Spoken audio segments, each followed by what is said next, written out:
Devarakonda division కార్యవర్గం అందరికీ పేరు పేరున మరియు నల్గొండ జిల్లా నుండి చేసినటువంటి ప్రతి కార్మిక సోదరులందరికీ పేరు పేరున నమస్కారాలు తెలియజేస్తూ, మీ అందరికీ తెలిసిన విషయమే ఈరోజు ప్రధానంగా రెండు విషయాలే, మూడోది కూడా ఉన్నది.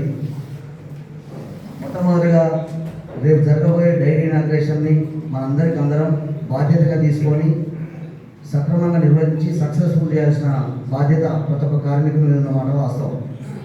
రెండవది, జిల్లా ఎలక్షన్లు అనుకున్నాం మనం. దానికి సంబంధించిన గతంలో చూసారు, ఆల్రెడీ కొన్ని సందర్భాల్లో సమావేశాలు ఏర్పాటు చేయడం, దానికి సంబంధించిన కొన్ని అటు ఇటు కొన్ని గొడవలైన విషయం కూడా తెలుసు మీకు.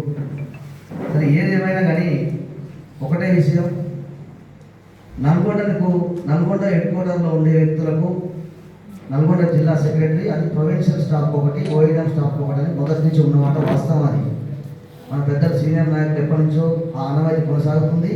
దాన్ని అట్లే కంటిన్యూషన్ చేయాలనేది ఎవరికైనా ఉంటుంది. అది కేవలం యూనియన్ డెవలప్మెంట్ కొరకు, యూనియన్ కార్మికులు అందుబాటులో ఉండి కార్మికుల శ్రేయస్సు కొరకు మాత్రమే ఎవరైనా పోస్ట్ అని, అంతేగాని పదవి తీసుకొని ఇంటికాడ కూర్చోవడానికి కాదు.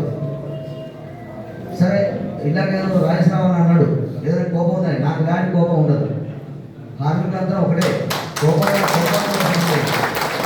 కానీ ప్రతిసారి అట్లా అంటే వచ్చిన సందర్భం ఒకటి, మనం మాట్లాడుకున్నది ఇంకోటి ఉండదు. ఇక ఆల్రెడీ మాట్లాడుకుని ఆ సమావేశం ఏదో మిర్యాల కూడా దేవరకొండ వారు కూర్చొని మాట్లాడుకొని మాతో సంప్రదించలేదనే విషయం మీద ఆ రోజు కొంచెం ఇష్యూ జరగడం జరిగింది 24 తప్ప. మరి అదే సమావేశానికి మమ్మల్ని కూడా మాట్లాడి ముందే మాట్లాడితే అసలు ఈ సమావేశం ఇవ్వాలి కాదు, ఆ రోజు నల్గొండ అయిపోవాల్సిందే. కానీ ఏదేమైనా ఈరోజు దేవరకొండ హెడ్ క్వార్టర్లో ఇంతమంది సమక్షం, ఆయా 30 మంది సమక్షమే మరి తెలంగాణ సెక్రటరీ అయ్యేవాడు.